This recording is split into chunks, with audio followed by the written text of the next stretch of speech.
Oh, hey, what's up, everybody? Welcome back to another Perhaps Today Bible Art Speed video. I'm your man, Daniel T. Adams, and I am so glad you have tuned into this video today. If this is your first time checking out one of these videos, awesome. Welcome to the site. Welcome to the community. If you're a frequent visitor of the videos, thanks for coming back. But we have got another incredible video for you today.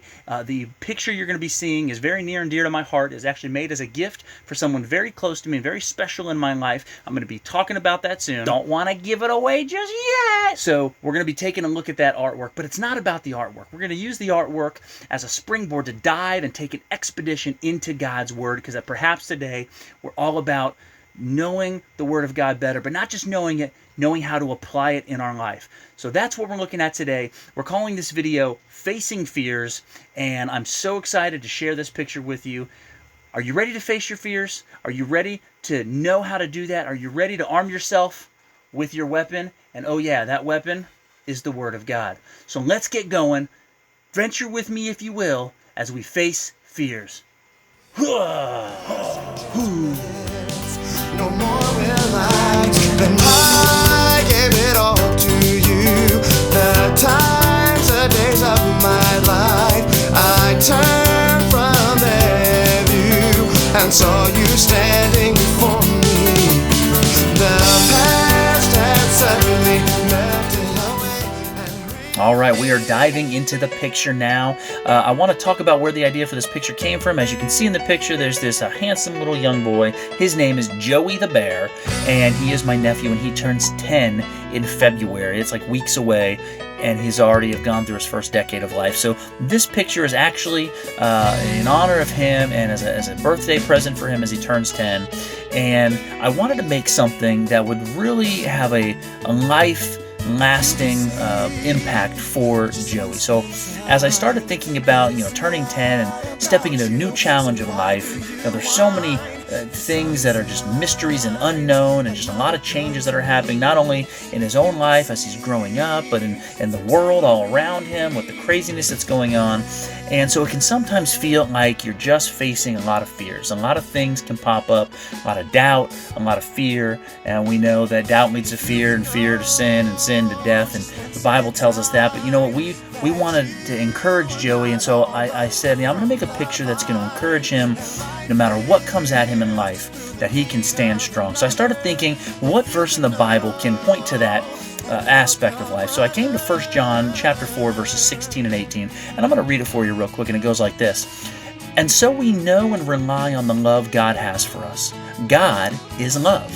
Whoever lives in love lives in God, and God in him. In this way, love is made complete among us, so that we will have confidence on the day of judgment, because in this world we are like him. There is no fear in love, but perfect love drives out fear, because fear has to do with punishment. The one who fears is not made perfect in love.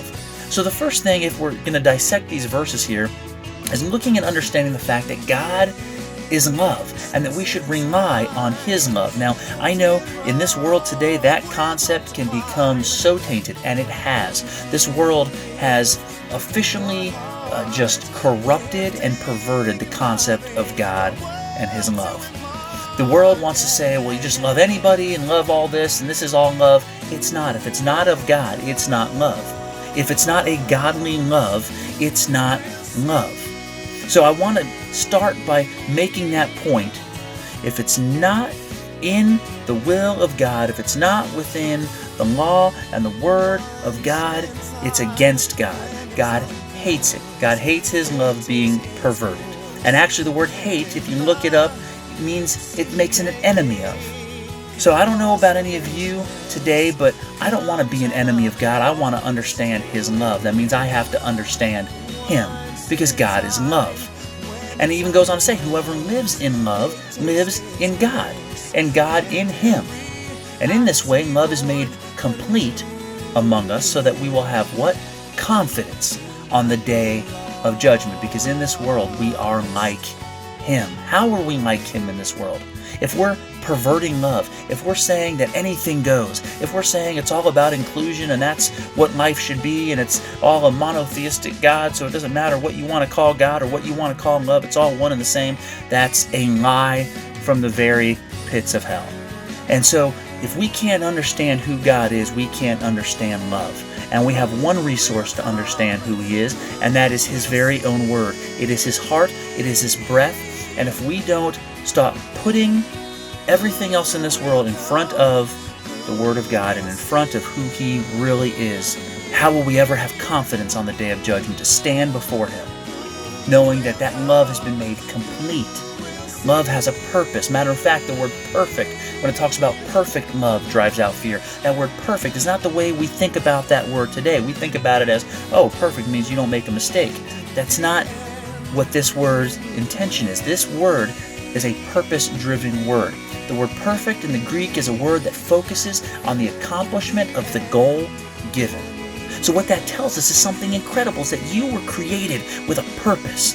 You were created not to live in fear. You were created not to say that the world is correct and that we have to be politically correct and we have to do things the way the world does things. No, we have to stop doing things the way the world does. We have to start living in the Spirit of God, because the Spirit of God will lead us to the fruit of the Spirit, which starts with what? Love, joy, peace, patience, kindness, goodness, faithfulness, gentleness, and self-control.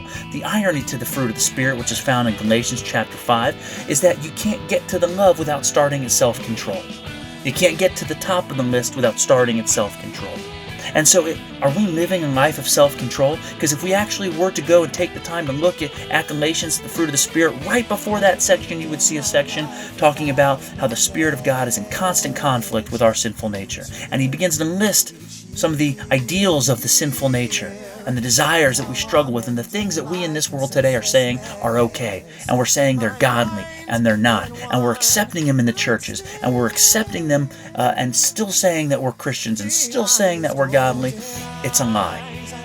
And how can we ever have confidence on the day of judgment when we stand before the Lord if we're perverting His truth? And it starts with self-control and works its way up to gentleness and works its way up and up until we can truly understand love, God's love, because we have to remove ourselves. We have to remove our desires. We have to remove ourselves from the throne of our heart and let Christ reign supreme. Is that how you're living your life today? Is letting Christ reign supreme? Because see, that word fear, the things that young Joey's going to face in his life can bring fear. The word fear is a word in the Greek of oppression. It binds you. It holds you back. Holds you back from what? The perfection of the life that you were created for. You were created with a purpose. You're not here by accident. You're not here because God said, well, hey, let me throw this person into the mix and shake it all up and see what's going to happen. You were designed by the Creator of all life for a reason. And that reason has an end game. It has an accomplishment for you to accomplish. That's the word perfect. We are to take the love through the fruit of the Spirit that we receive from the Holy Spirit of God through a belief in Jesus Christ as our Lord. And we are to allow the Spirit to lead us into a self-controlled life, into a gentle life, into a faithful life, into a patient life, into a peaceful life, all the way to love. And that love, at the end of our life, should be found to be perfect. Jesus says in the book of Matthew chapter 5, be perfect, therefore, as your heavenly Father is perfect. How? We're sinful men. It's not because of being without error. It's because we've lived our purpose to the completion.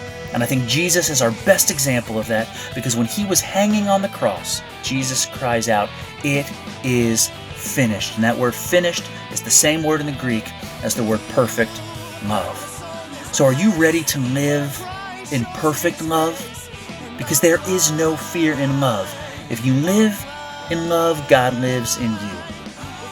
God is love. What is driving you today? Is it fear? Is there oppression holding you back? Don't let it. Don't let it hold you back. Don't let the doubts grow into something greater. Make a stand, but that means you have to make a stand to everything, not some things. We have to look at the things that the world says are important. Religion, denomination, doctrine, church. Let me just live in church and go every Sunday and I'll be fine. No, you have a purpose. Find that purpose. Seek the heart of the Lord and live it to its fullest and accomplish it. And you can only do that through Jesus Christ. So anyone can stand up in this world and the government and the churches and say, well, you just do this and do that and pay this money and vote this way or whatever and you're going to be good. No. You've got to follow Christ and Christ alone. Paul says, everything in my life I consider garbage.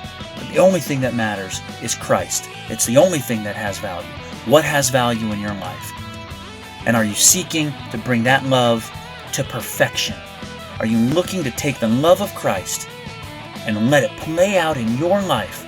Yes, a sinful creation can live out the love of Christ. You can bring completion to His work. Even Paul says in one of his writings that he's still taking on the afflictions of Christ because they're not done. As long as we are seeking the people who need to know and will choose to believe in the Word of God, then we have work to do, and it's not accomplished yet. And so as I put in this picture with Joey standing there holding this sword, that sword is representative of the Word of God. It's ablaze with the Holy Spirit because it has purpose. Are you allowing the Word of God to live its purpose in your life? Or are you grieving the Holy Spirit? So as you look at this picture, as the dragons of your life are standing before you, are standing in the dark corners of your mind and the doubts that you hold, will you stand like this 10-year-old boy with the shining Word of God out in front of you and let it lead your way? Perfect love drives out fear. Thank you so much for tuning in today. My name is Daniel T. Adams. This is Perhaps Today. Please visit us online at perhapstoday.danieltadams.com. Let us know how we can better serve you in prayer. And I ask that you please would share this video with someone that you know who might be struggling with fears or doubts or just living in that perfect love so that we can help share this message of the Word of God, of being like Christ in this world. Because this message is meant to be shared, and we will share it because we are the church. And lastly, today I just want to say, Joey Bear, I love you so much. Happy 10th birthday, buddy. You stand strong like a warrior that I know you are. And your Uncle Danny, he believes in you. Love you, buddy.